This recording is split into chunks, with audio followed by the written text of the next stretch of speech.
La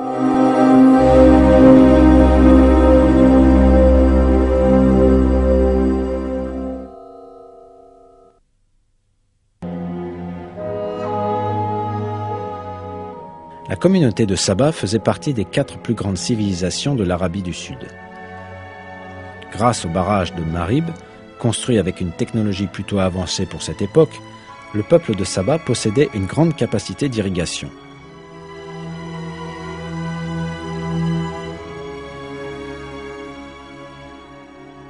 Cela leur permit de mener une vie confortable, emplie de bien-être.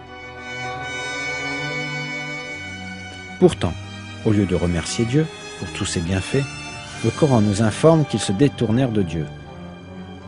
De plus, ils refusèrent de tenir compte des avertissements et des rappels qui leur avaient été faits.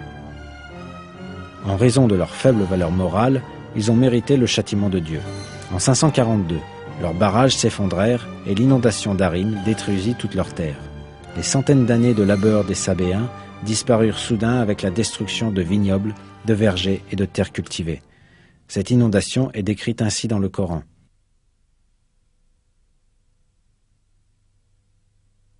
La tribu de Saba avait pourtant un signe dans son territoire, en l'occurrence 2 jardins situés à droite et à gauche de celui-ci.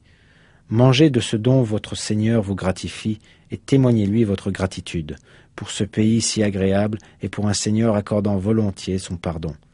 Ils se détournèrent néanmoins et nous déchaînâmes contre eux le torrent qui avait crevé les digues et nous substituâmes à leur jardin 2 autres plantés d'épineux, de tamaris et de quelques jujubiers.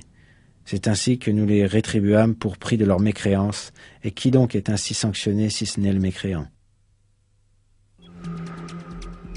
Ce fait révélé dans le Coran est en accord complet avec les découvertes archéologiques.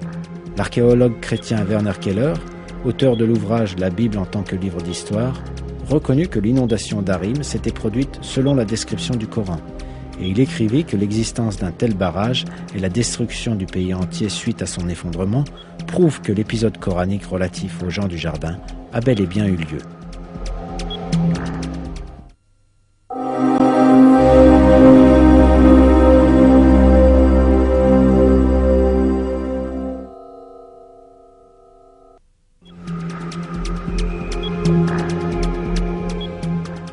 Le Coran est la parole de Dieu Tout-Puissant, le Créateur de toutes choses, et celui qui embrasse toutes choses par sa connaissance.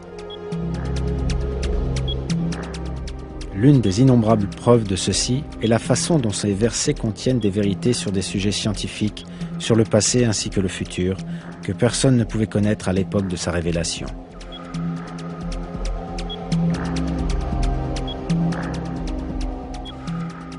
La moindre information que contient le Coran révèle les miracles secrets de ce livre divin. Dans un verset, Dieu dit « Ne méditent-ils donc pas sur le Coran ? S'il provenait d'un autre que Dieu, ils y trouveraient certes maintes contradictions. » L'être humain est censé s'attacher à ce livre divin révélé par Dieu et le recevoir avec le cœur ouvert comme seul et unique guide dans la vie. Dans le Coran, Dieu nous dit ce qui suit.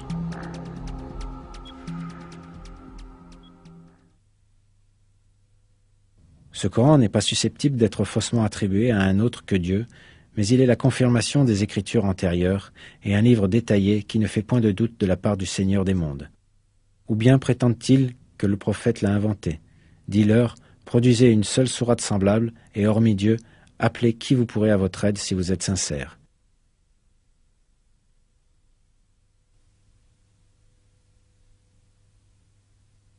Et voici un livre béni que nous avons fait descendre, suivez-le donc, et soyez pieux afin de recevoir la miséricorde.